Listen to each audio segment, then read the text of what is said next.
Palavras diárias de Deus. Deus promete dar a Abraão um filho. Gênesis, capítulo 17, versículos 15 a 17. Disse Deus a Abraão: Quanto a Sarai, tua mulher, não lhe chamarás mais Sarai, porém Sara será o seu nome. Abençoá-la-ei, e também dela te darei um filho.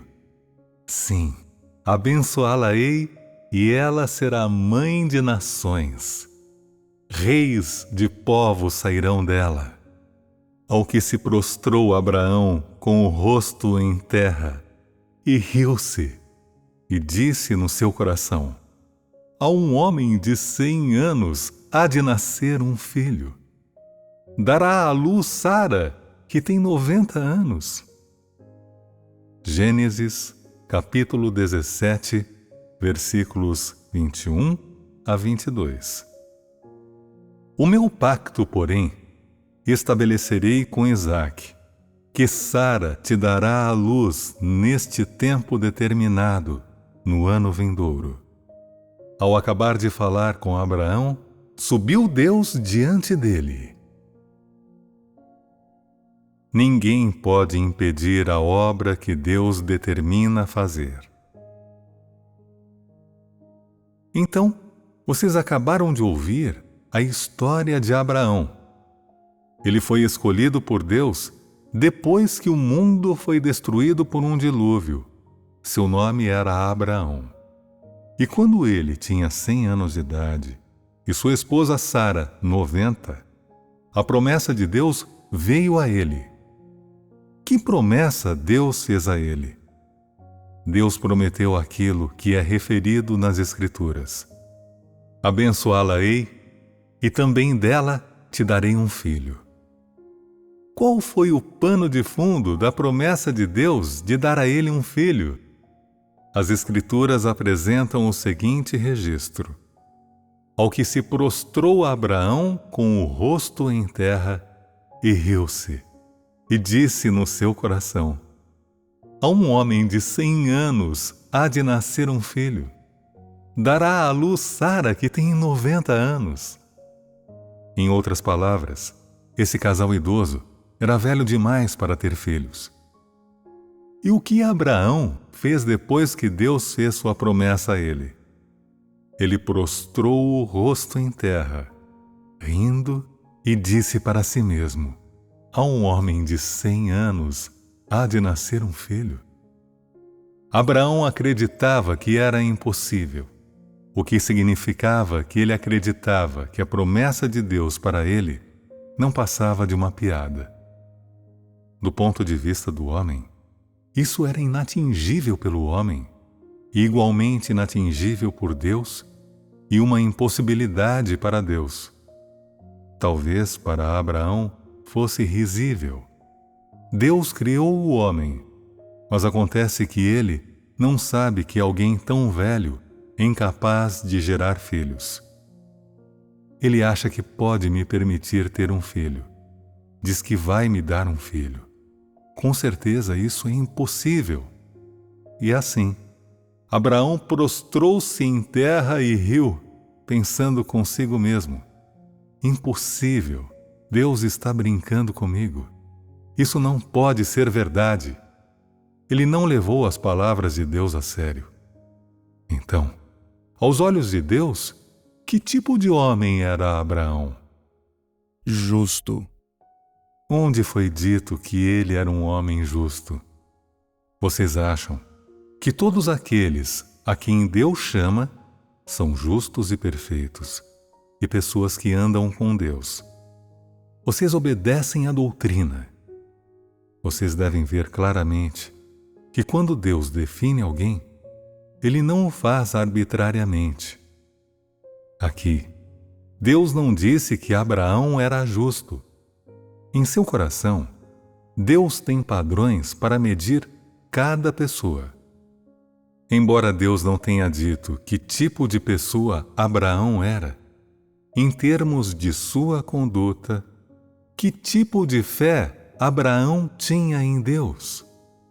Era um pouco abstrato? Ou ele era de grande fé? Não, ele não era. Seus risos e pensamentos mostravam quem ele era. Então, suas crenças de que ele era justo é apenas uma invenção da imaginação de vocês. É a aplicação cega da doutrina. É uma avaliação irresponsável.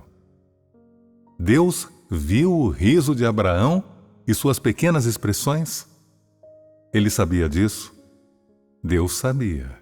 Mas Deus mudaria o que ele havia determinado fazer? Não. Quando Deus planejou e determinou que ele escolheria esse homem, o assunto já havia sido encerrado. Nem os pensamentos do homem, nem a sua conduta influenciariam ou interfeririam nem um pouquinho em Deus.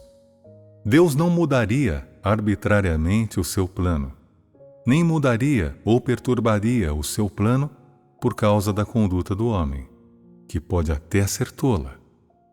O que então está escrito em Gênesis, capítulo 17, versículos 21 a 22? O meu pacto, porém, estabelecerei com Isaque, que Sara te dará à luz neste tempo determinado no ano vindouro. Ao acabar de falar com Abraão, subiu Deus diante dele. Deus não deu a menor atenção ao que Abraão pensou ou disse. E qual foi a razão para essa indiferença?